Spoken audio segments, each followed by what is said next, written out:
to Keto Weekly Update with your host, Alycia from Keto Upgrade. Welcome to episode 17 and another new location because Adam started breaking down my studio, but we haven't moved it yet. And where I used to shoot is full of paperwork and kid stuff, and it's just a mess. So I'm setting up in front of a window that has like some nice lighting, so that way I didn't have to worry about that too much. So welcome to my living room. But this week I have gotten out more than I have in a really long time, and I went up 2 pounds. So I'm hoping it's just because I'm getting moving again, using muscles I haven't used lately and stuff like that. So we went camping last weekend over Memorial Day weekend. We were supposed to go Friday night, and as you heard in the last weekly update, that we got food poisoning. So we ended up not going until Saturday afternoonish we got there, and then we were going to stay all the way till Monday afternoon. But once we got through Saturday night and it was a little rough, we are used to doing the van camping thing. And I don't know if I ever went into the entire story of what happened with our van. Like, if you would look at my old camping videos, that's what we usually camp in, was our van. Well, that got into an accident and a bunch of the interior got ripped out to get panels replaced. And we haven't had a chance to rebuild because it took over 9 months to get the van back. By that time, it was winter. And then now it's just beginning to get warm out again. And he doesn't have a place to work on it in a garage because it doesn't fit into the garage.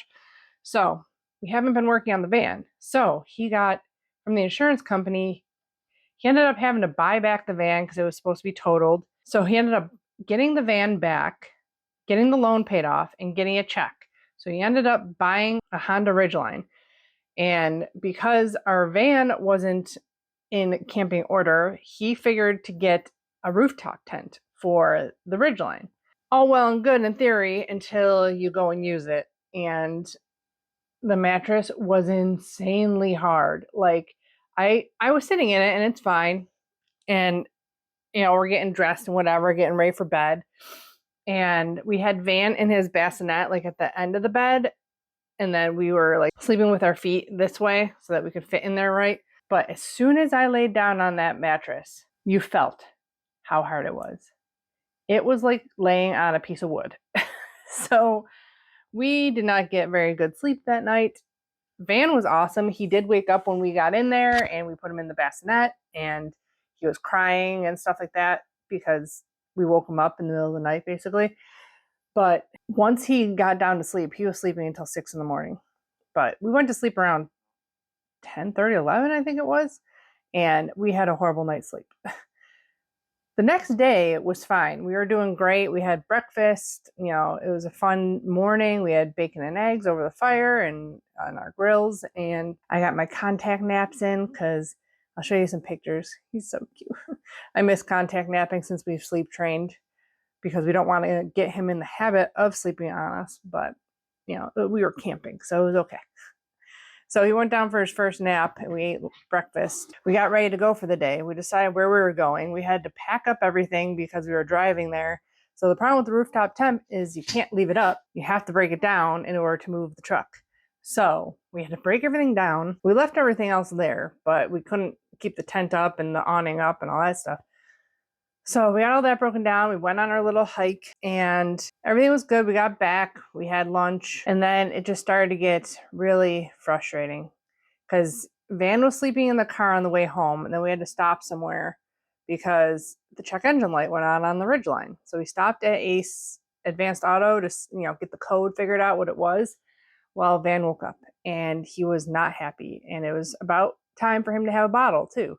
So it was just snowballed. And so the entire drive back to camp from Advanced Auto was 20 minutes and he cried the entire way to the campsite. Then we got there and we fed him and then he was supposed to go down for, a nap at some point. And it was just really fussy. And I was tired from the hike. It was really hot. It was like in the 80s.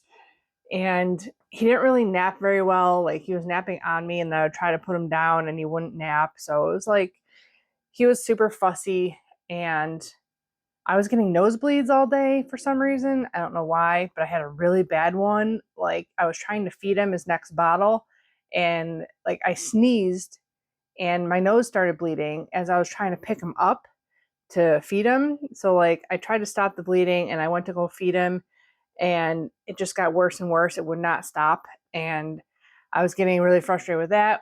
Adam was cooking while I was trying to like feed Van and stop my nose from bleeding. And then my eyes were super itchy from my allergies, which I just got allergies when I turned like 33. It's so weird. And I've never had it this bad. Like I take an allergy pill every night. So like it's never been that bad for me. And my eyes were just super itchy and then a bug flew in my eye and I couldn't get it out and I just like ended up rubbing it and like it just kept itching and itching and itching. It was a frustrating night. And that was after all of our friends had left. So like it was just me, Adam, and Van was being cranky and I wasn't in a good mood because of my allergies and everything else. So we just decided to pack it up. And I thought about it. I'm like, I think we bit off a little bit more than we could chew with staying 2 days with a 5-month-old away from home. So I'm proud of what we did. You know, we got 1 day under our belts, but it is definitely difficult to camp with a 5-month-old. And it would have been a lot easier if we had the van because everything is contained inside the van. So all our clothes, all our toiletries, everything's in the van. With the rooftop tent, you can't keep anything up there really. So everything's in the cab of the truck or in the back of the truck. So you have to like get everything ready to go and then climb up, or you have to get everything done down at the bottom and then get up in the rooftop. And it was just, I don't know, up and down, and it was just a pain in the butt. I like the van better. We're going to get the van put back together probably. And we're probably going to sell the rooftop tent because it's just not for us. It was not a good time. And like trying to get everything packed in the truck was very, very difficult to do. Like there's just so much that you need to bring, especially with a 5-month-old, that we didn't have the room really. Everything had to be in like a certain spot, otherwise it just wouldn't fit. So it's, yeah, I'm ready for the van to be back in working order here. So that was our fun weekend. And then we went swimming on Monday. That was really fun. Van got in the water.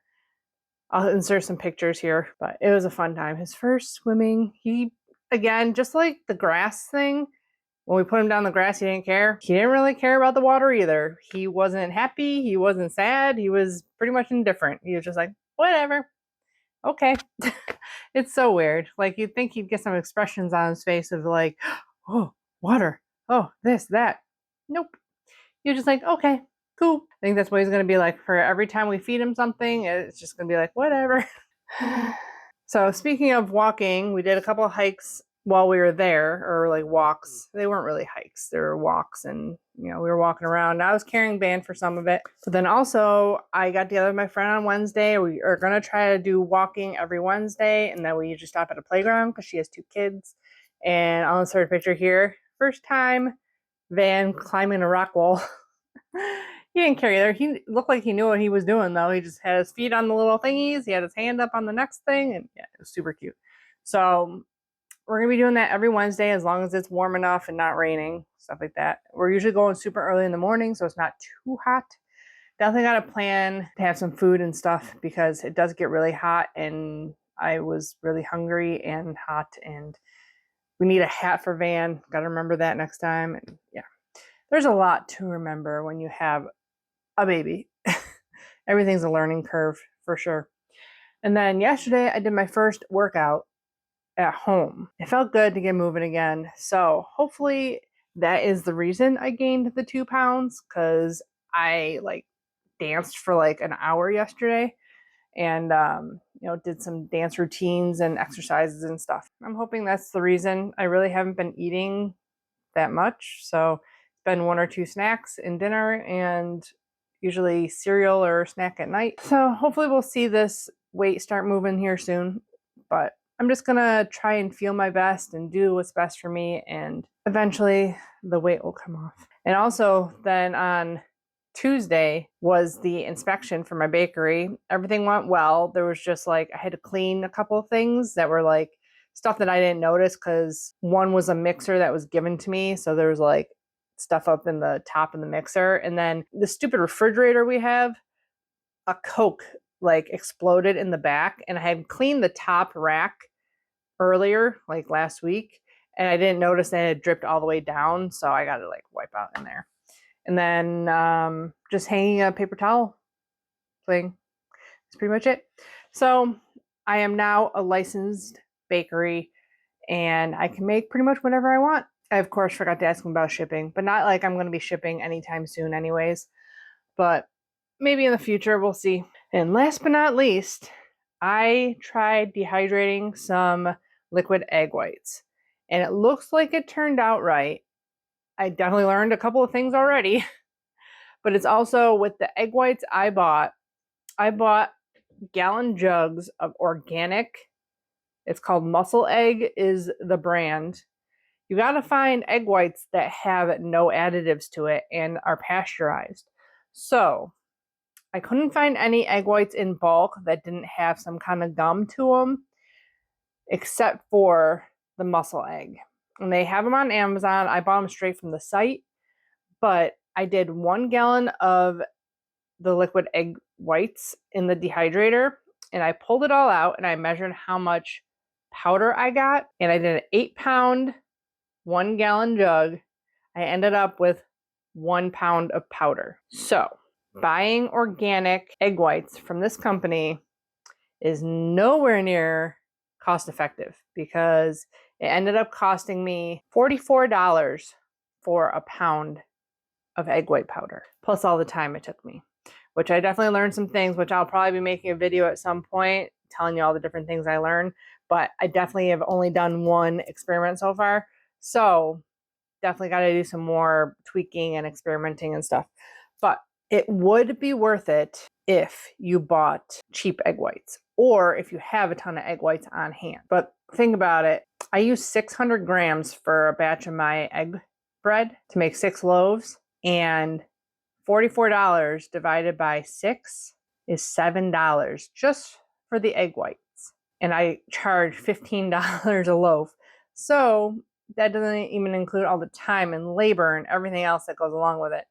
So if I were to do this again, I would definitely buy a cheap egg white. Unfortunately, I'd like to buy organic egg whites, but at this point, that is not cost effective whatsoever. I would have to charge over $30 a loaf in order to make up for my couple of hours of labor just to make the bread, but then it takes a couple of hours to make the powder on top of that.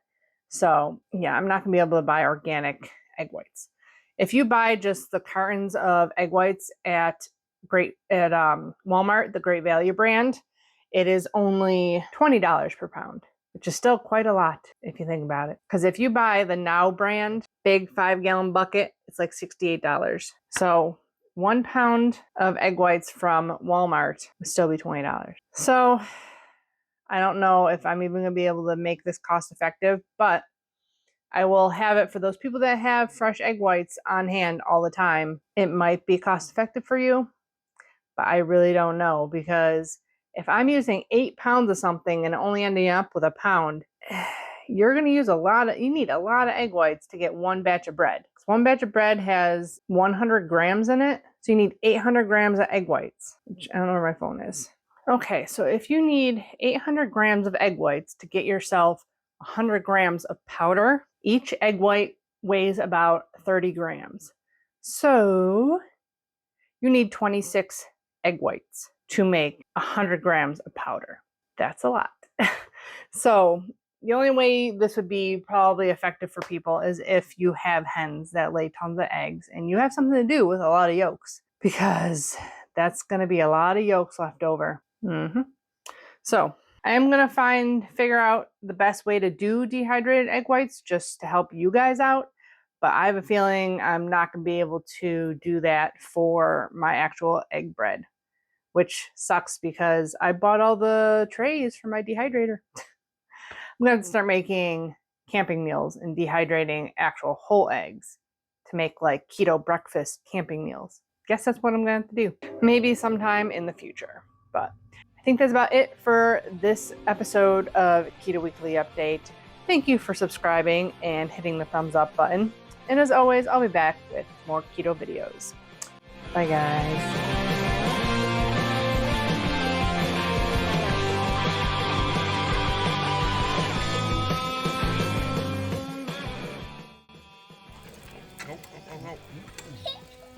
No. Come back and sit down, okay?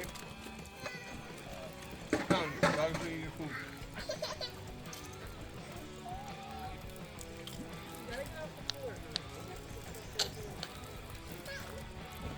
Atta boy.